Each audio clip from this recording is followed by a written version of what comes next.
Good morning, I'm Kenneth Moten. And I'm Elizabeth Herr. Here are the top 5 things to know this Tuesday. Number 1, President Trump facing backlash for his decision to pull American troops from northern Syria. Even some of the president's most loyal Republican supporters say the U.S. withdrawal clears the way for Turkey to attack the Syrian Kurds who fought side by side with U.S. forces to defeat ISIS. The White House says the president is keeping a campaign promise. Number 2, the latest on the impeachment investigation in Washington. The U.S. ambassador to the European Union is set to testify on Capitol Hill today. He'll be asked about his role in trying to get Ukraine to investigate Joe Biden. Meanwhile, Democrats have issued new subpoenas to the Pentagon and White House. On to number 3, a new legal battle stemming from the vaping epidemic. School districts in Missouri and Kansas are now suing the e-cigarette company Juul, claiming the company has addicted a new generation to nicotine and is draining school resources. The districts are seeking unspecified damages. Meanwhile, Kroger and Walgreens have become the latest retailers to stop selling e-cigarettes. 21 deaths have now been linked to vaping and e-cigarettes. Number 4, a dispute between China and the NBA is escalating after the general manager of the Houston Rockets tweeted support for pro-democracy protesters in Hong Kong. In response, China's state TV said today that it will no longer air NBA preseason games set in China and is now reviewing all its cooperation with the NBA. The announcement follows remarks made by the NBA's commissioner supporting the Rockets GM. And finally, number 5, 2 California men are talking about their close encounter with a shark in the waters off Los Angeles. Danny McDaniel and John Chambers were heading to a dive spot along Catalina Island in kayaks when McDaniel felt something bump his boat. That something turned out to be a great white shark, about 20 feet long. Moments later, it clamped down on his kayak. Completely frozen. I had my oar up like this. The primary thought on top of everything else was don't fall into the water. Other thoughts were, oh my God, this thing is giant. Oh crap, oh crap, oh crap. And then I yelled at him for him to hit it. It let go and then turned between the two of us and dropped, and we didn't see it again. Well, that shark left behind some puncture marks in the kayak as well as a couple of its teeth, which were nearly 3 inches long. Wow. We've got much more to talk about coming your way. It's Morning America.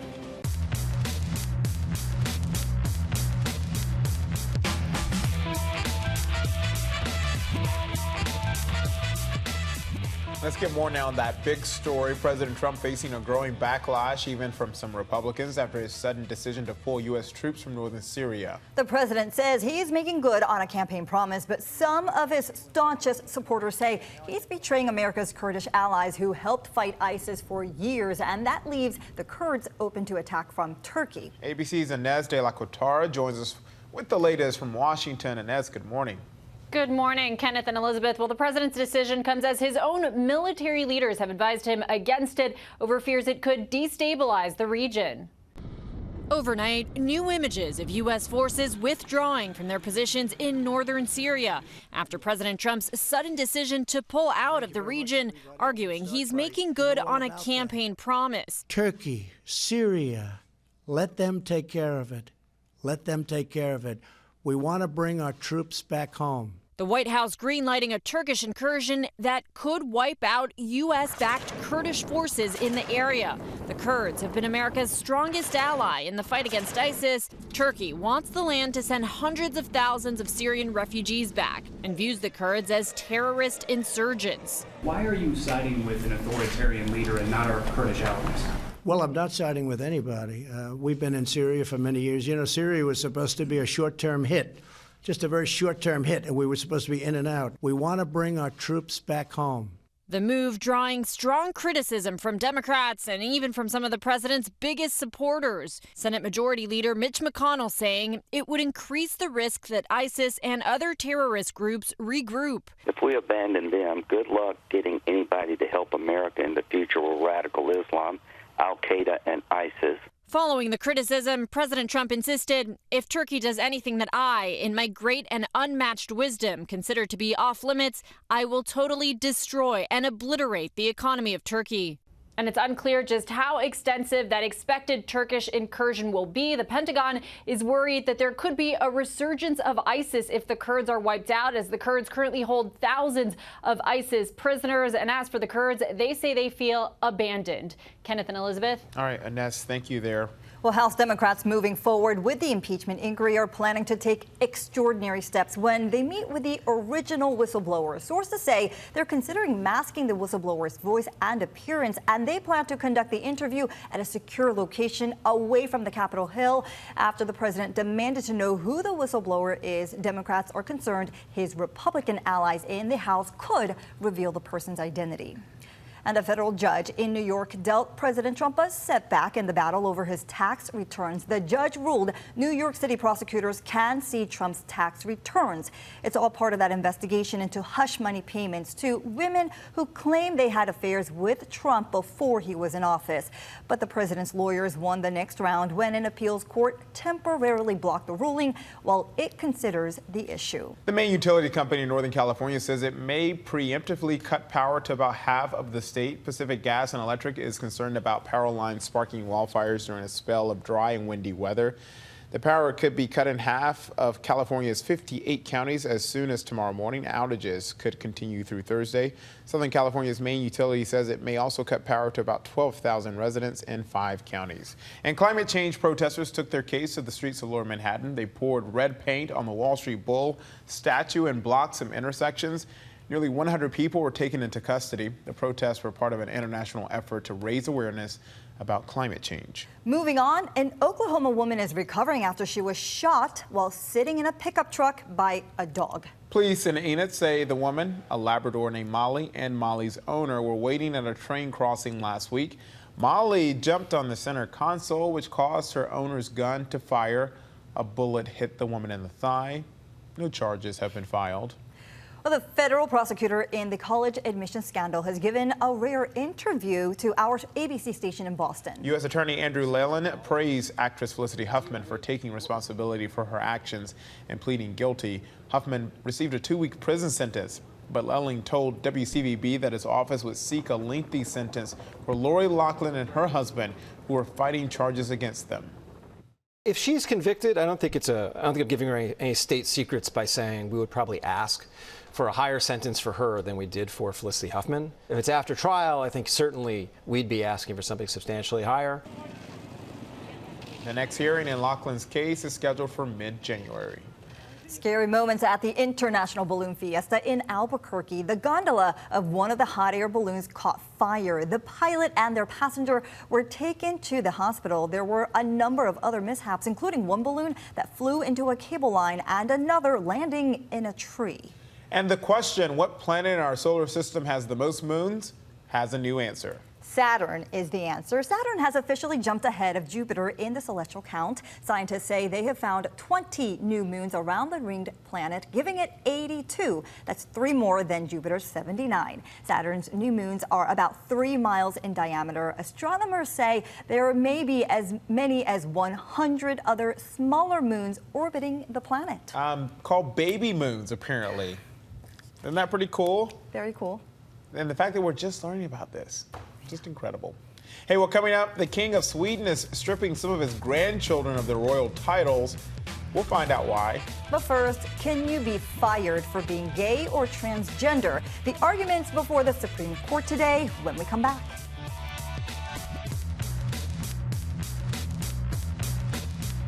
Welcome back. We turn now to the question being considered at the Supreme Court today. Can you be fired for being gay or transgender? The cases being heard today are the first to address whether federal anti-discrimination laws protect LGBTQ workers.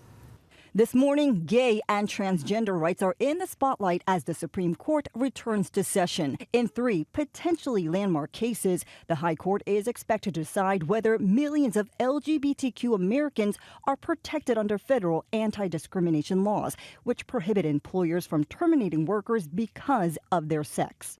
The day is finally here. It's the first time a transgender civil rights case comes before the court. Amy Stevens says she was fired from her job as a funeral director in Detroit after she revealed her plans to transition from male to female. That basically made me mad because here I put the time in, done my job and did it very well, and now all of a sudden they don't need me anymore. The funeral home says Stevens was fired for not complying with the dress code for men, even though she was dressed professionally as a woman. The court will also hear the case of Gerald Bostock, who was fired from his job with Child Welfare Services in Clayton County, Georgia. The county fired Bostock after claiming an audit found he had misspent money. But Bostock says he was fired after joining a gay softball league. That's the moment that my life started to change. Within months of that decision, there were negative comments about my sexual orientation. There were disparaging comments about the fact I was participating in a gay softball. The third case involves a former skydiving instructor from New York. Donald Zarda was fired in 2010 after telling a female client who was strapped to him for a jump not to worry about the close contact because he was, quote, 100% gay. The skydiving company insists he was not fired because of his sexual orientation, but because he shared inappropriate personal information with a client. Zarda's sister is pursuing the case even after Donald died in an accident in 2014. But I think this would be his moment to try to make sure that not only would he be able to get justification and everything back that he deserved. Justice Clarence Thomas will not be in court today because of an illness. A ruling in these cases is expected by the end of June. Now to Hong Kong, where the territory's leader, Carrie Lam, is saying the Chinese military could step in if protests get too bad. So let's go across the pond to Julia McFarland in the London Bureau for more. So Julia, good morning to you, first of all. And also, is Lam saying what it would take for Chinese intervention here? Morning, Kenneth. Yeah, it's kind of hard to tell.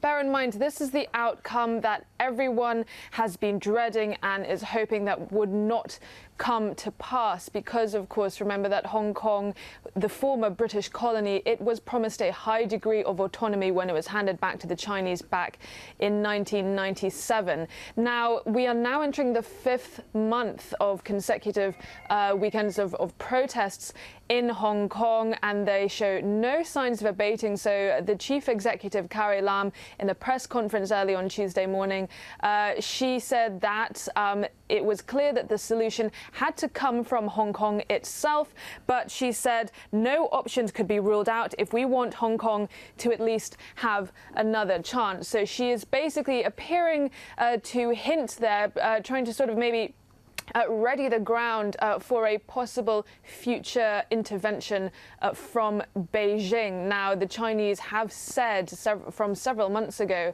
that the Chinese army were ready to stand and intervene if so requested by the Hong Kong authorities. It's not yet come to that.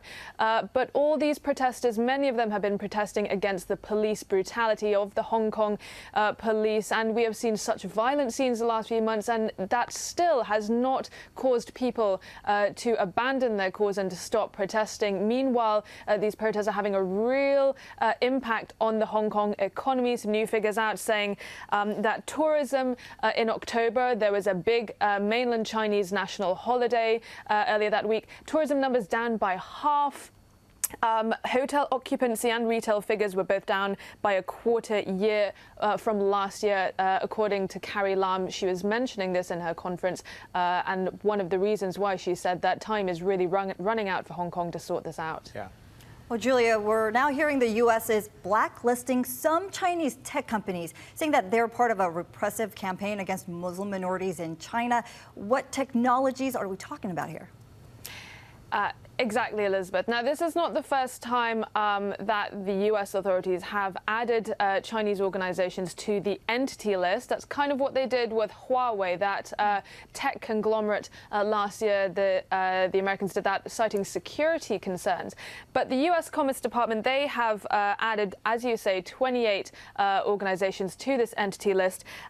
They say that China's campaign of repression, mass arbitrary detention, and high technology surveillance against these ethnic minorities, Uyghurs, Kazakhs, and other members of Muslim minority groups is unacceptable. Now, what we know so far is that a number of companies, such as the Xinjiang province, that's where a lot of these Uyghurs live, the Public Security Bureau is along the list, along with some other actual government agencies, as well as Hikvision, Dahua Technology, and MEGHAN Technology. Now, a lot of these are companies that specialize specialize in surveillance techniques, facial recognition and AI software, these kinds of things. Now it's part of the U.S. trying, to impose restrictions on these companies, which it says helps the Chinese crack down on these religious and ethnic minorities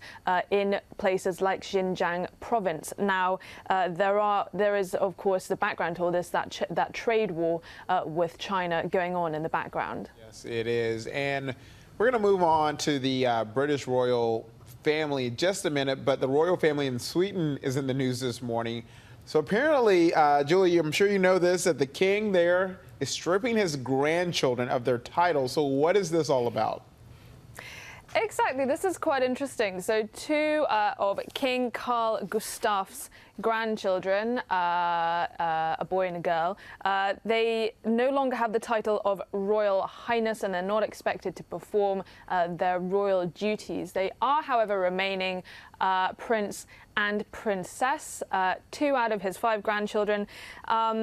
And the changes don't affect the other grandchildren who are in direct line to succession. Now, this is part of, there were some parliamentary motions last year to try and update or modernize the royal family, and part of that was involving how much public money is spent on subsidizing and paying for the family in Sweden. Now, royal experts have said that some of these principles include the size of the royal family. Now, it's interesting because the Swedish royal family, like any other family, they have the nucleus and they have the line of succession. But compared to other royal families around the world, they're not actually that big. They're an average-sized family. And when I was reading up on this story, I was just doing some research.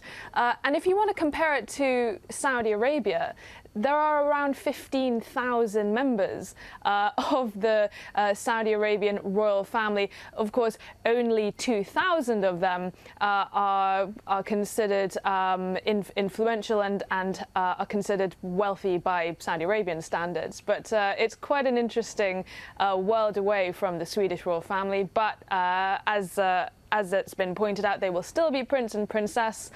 They'll still attend some social family functions, but they are not sort of full, active working members of the royal family. So they will not have that High Highness title, but Grandpa will still call them Prince and Princess, and really that's all that matters. Yeah, I think I think that means you no longer have to curtsy at them. I don't know, maybe a high five or whatever, but they still will be Prince and Princess. A little bit more private citizens there, I guess. So. Exactly. All right, Jill McFarland in London Bureau, thank you so much. We appreciate it. Thank you. See ya. Let's check our notifications now, starting with a touching mother-daughter moment between 2 chimps at a zoo in Australia. Look at them go, bouncing, playing. And that mama chimpanzee there named Hannah, the daughter 7 months old, Hope, and the zookeepers apparently just can't get enough of this mother and daughter duo who apparently they just love to play with each other. So sweet. Very sweet. And a man tied a world record by successfully guessing 11 ice cream flavors while blindfolded. It's harder than it sounds. You see the video of him just going to town there. 60 seconds was on the clock. He went through a bunch of flavors. He got some wrong, he got some right. But of course, we had to try it as well here early this morning. All right. What do I need? Are you going to feed me? I'm going to feed you, and then here we go. Chocolate chip cookie dough. But who? Okay. Chocolate chip cookie dough. No, it is. Bake something. No, it looks like confetti. Okay. Okay, next one. Wrong. This is a sherbet. Sherbet. Okay, you know what? This stinks because rainbow. These are tricky flavors. All right, next one. Okay, here we go. Moving on. Chocolate. No, this is coffee, like Dolce Caramel. Go ahead, coffee. Yes. 3. Did I get them right? You got 3 wrong. Wow. You know, well done. And just ice cream all over my face. All over your face. Better luck next time. Well, check out the Halloween decorations on this restaurant near Pittsburgh. It's the Stave Puft Marshmallow Man from Who you gonna call? Ghostbusters. They got the tentacles coming out there, out of that whole building there. Yeah. And they're ready for Halloween there. They are. Let's see what they do for Christmas. This is true. Hey, moving on now, a couple of royals have been making headlines, but not necessarily for the reasons they hope for. On the heels of their 10-day four-nation tour of Southern Africa, Prince Harry and Duchess Meghan are now embroiled in two separate legal battles with the British tabloids. Here's ABC's Maggie Rulli. A rare moment caught on camera. Prince Harry seen snapping back at a reporter when asked an impromptu question on a stopover in the lobby. Is that why it's important for you to come here and talk? This moment and a slur of negative headlines are casting a cloud over Harry and Meghan's trip. Prince Harry, has he finally snapped? It was meant to be a 10-day royal tour of Africa with baby Archie in tow, the first for the new family of three, spotlighting charities along the way. But thousands of miles away from home, they could not escape the British tabloids. A bitter legal battle began. Late last week, Buckingham Palace confirming Prince Harry is suing the owners of both the Sun and the Mirror in connection to the illegal interception of voicemail messages. There's always a risk for Prince Harry in filing this kind of lawsuit. There's the potential for backlash. There's the potential that if they lose, that it could make the tabloids even more aggressive. It's an interesting move by the royals here. British website Byline Investigates, which broke the story, claims Harry's going after the paper's owners and senior managers, accusing them of covering up criminal behavior that dates back over a decade, including allegations reporters and private investigators accessed his mother, Princess Diana's voicemails in the past. All anyone has talked about since the penultimate day of that tour are Harry and Meghan's lawsuits. The other lawsuit coming from the Duchess of Sussex, striking back against the Mail on Sunday and its parent company, accusing them of being on a campaign to publish false and deliberately derogatory stories. Tensions reaching a boiling point after the Mail published a private letter that the Duchess wrote to her estranged father. In response, Prince Harry got personal. In a statement, Harry writing, "My deepest fear is history repeating itself. I've seen what happens when someone I love is commoditized to the point that they are no longer treated or seen as a real person. I lost my mother, and now I watch my wife falling victim to the same powerful forces." The Duke going on to accuse the paper of strategically omitting portions of the letter to purposefully mislead readers. The Mail on Sunday denies that the letter was edited in any way that changed its meaning, and that they stand by the story it published and will be defending this case vigorously. But Harry's recent move sparking controversy. Among the biggest critics, Piers Morgan, the former editor of the Daily Mirror and a possible target of one of the lawsuits. They're not private people, they're public people in that sense. When Harry compared this to Diana, I don't see Meghan Markle as being anywhere near the level of fame of Princess Diana. The couple's now determined to not let these legal battles overshadow the work they did in Africa. Well, the Commonwealth is a very diverse place, right, with 53 countries, and so being a part of this family and the platform that comes with that is an incredible responsibility that I take really seriously. Being able to be in Africa and South Africa, it's my first time being in this country, has been really powerful. Now, the question remains what that embrace will look like back at home. Just incredible. They're going through that, and hopefully it won't overshadow, obviously, the great work they're doing, but still, I don't think it's the last we've seen about all this controversy and the back and forth there. And no comment from the palace Right. or the papers. Well, coming up, we've got a busy day ahead. We'll let you know what to watch out for on this Tuesday. Plus, French critics flinch at a gift from artist Jeff Koons. What people are saying about the new sculpture after this.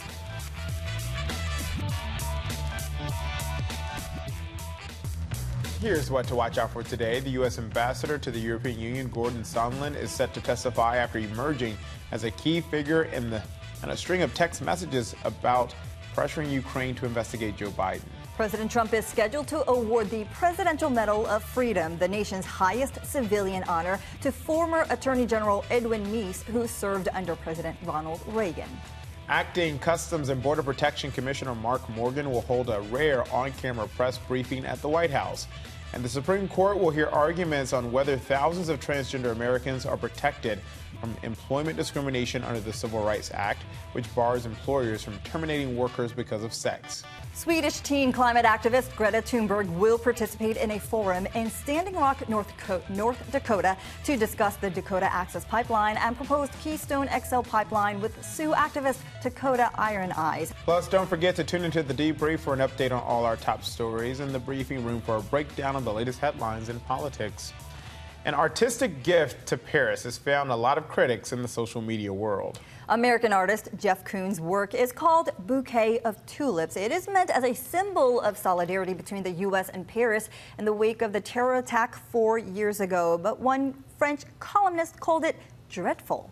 Another person tweeted Parisians would not think tulips are large colored marshmallows.